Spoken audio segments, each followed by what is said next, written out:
Good morning সবাইকে। সবাই কেমন আছেন? আশা করি সবাই ভালো আছেন। আমি স্নান করে একদম রেডি, কারণ আজ রাখি, তাই ফটাফট স্নান করে নিয়েছি। এখন যাব রাখির থালাটাকে পরিপাটি করে গুছাতে। রাখিটা আমার কাছে একটা সত্যি বিশেষ দিন হয় আর খুব ভালো লাগে। তো আমি এখানে থালা নিয়ে চলে এসেছি। দেখেছি কিছু ফুল, আতপ চাল, সিঁদুর, হ্যাঁ তার মধ্যে দিয়ে দেবো রাখি, তার মধ্যে কিছু চন্দন বেটেও আমি দিয়ে দিয়েছি। এগুলো নিয়ে আমার এই জগন্নাথের সুন্দর একটা থালাতে, ছোট থালা, হ্যাঁ তার মধ্যে সম্পূর্ণ সাজিয়ে গুছিয়ে রেখে দিয়েছি। তার মধ্যে আমি আবার দুটো চকলেটও দিয়েছি। এই যে সব কিছু গুছিয়ে নিয়েছি। এই যে মিষ্টি, তারপরে চলে আসলো দাদার জন্য স্পেশাল আমার তরফ থেকে গিফট। এই গিফটটা পরেই জানতে পারবেন। তারপর দাদাকে বসিয়ে দিয়েছি। দাদাকে বলছি তুই আমার সাথে ঝগড়া করবি না, হ্যাঁ অনেক কিছু বলছি। তার সাথে আমি রাখি পরাচ্ছি, কোলে ঢুনি দিচ্ছি তার মধ্যে। দাদাও মাথা নিচু করছে। আমি যাই হোক, কিছু হলে না হলে এই রাখিতে মাথা নিচু করিয়েই ছাড়ি সবাইকে। যাই হোক, আজকে আমার আজকে না বেশ কয়েকদিন থেকে শরীরটা খারাপ, তাই ভয়েসটা একটু খারাপ যাচ্ছে। তো যাই হোক, এদিকে রাখি পরানোলে দুজনকে গিফট দিলাম। আমাকে দিল চকলেট, আমি ওকে দিলাম।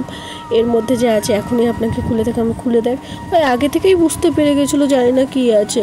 তারপরে হ্যাঁ, তা কী করে বুঝে গেল আমি জানি না। তারপরে দিলাম, তো বললো যে একটু ছোট হলে ভালো হতো।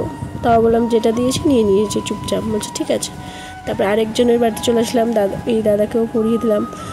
দুই দাদা ছিল এই বাড়িতে, দুই দাদাকে পড়ালাম। এখানেও খুব মজা, কিন্তু এই বাড়িতে আমি বললাম যে সবাইকে ডেকে নেওয়াটাই ভালো। তো সবাইকে এক এক করে পরিয়ে দিতে পারে। আমার শরীরটাও খুব সেদিন থেকে আমার শরীরটা খুব খারাপ। তো যাই হোক, বোনও পরিয়ে দিল।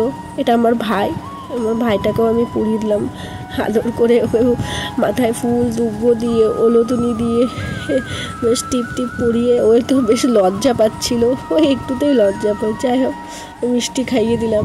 মিষ্টি খাওয়ানোর পর আমাকে বলছে তোমার গিফটটা না ডিউ থাকলো, পরে দেবো। তো যাই হোক, এরপরে বৌদি আসলো। বৌদি ওর দেওয়ার সমান ভাইদেরকে রাখি পরাতে শুরু করে দিল। ও সবাইকে এক এক করে রাখি পরাতে শুরু করলো। তার মধ্যে বৌদির সাথে মজা। তারপরে দিদি এসেছিলো, দিদি পরালো। তারপরে আমার আরেকটা ছোট ভাই ছিল, ওকে আবার আমি পড়ালাম।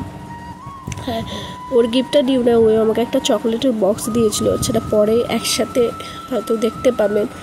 তারপরে এই যে ওরা কি তাকাচ্ছে বুঝতে পারছি না। হ্যাঁ, আমি এদিকে নিজের কাজ করছি ভদ্রভাবে। তারপরে এই পুচকুটাকেও দেখছি রাখি পরাচ্ছে সবাই, আমার জেঠিমা কাকিমারা সবাই এসে রাখি পরাচ্ছে। এই যে ওর ছোটো দিদির ছোট ভাইকে রাখি পরাচ্ছে। সেই হাই হুল্লোর মধ্যে পড়বে না, কান্নাকাটি, দুজনেই কান্নাকাটি শুরু করে। তারপরে শেষমেশ এই দুটো দাদাকেও ডাকা হয়েছিল, এদেরকেও রাখি পরালাম। এদেরকে রাখি পরিয়ে আমার বোন পড়ালো। প্রথমে ওই ছোটো, তাও আগে পড়াবে। তারপরে যেটা বোন আছে সেটা পড়ালো। এরপরে আমি পড়াবো। আমি ওদের তুলনায় বড়, ওরা দুজন হচ্ছে আমার থেকে ছোট। তো যাই হোক, এদেরকেও পড়ানো কমপ্লিট। তারপরে হচ্ছে আমার গিফট। যদি ভিডিওটা ভালো লাগে তো please share, comment, like and thank you so much for watching and bye. জয় মহাকালী।